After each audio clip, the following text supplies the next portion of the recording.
দেখো আমি একটা নতুন রেসিপি বানাচ্ছি, যেটা হচ্ছে ইঁচড় মটরশুঁটি।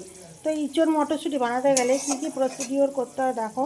এই দেখো আমি ইঁচড় আলু একসাথে ভেজে রেখেছি, আর এদিকে মটরশুঁটি বেশি পরিমাণে নিয়েছি। এখানে আদা জিরা বাটা, লঙ্কা ধনে, তারপরে একটু সাদা সর্ষা আর একটু পোস্ত, তিল, কাজু, এই সব আমি মিশ্রণ একসাথে বেটে রেখেছি।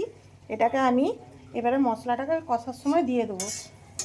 যত অল্প সময়ে হয় সেটাই আমি চেষ্টা করছি। তো এভাবে সমস্ত মশলাগুলোকে দিয়ে দেবো। দেওয়ার পরে এটাকে ভালোভাবে আমি কষবো।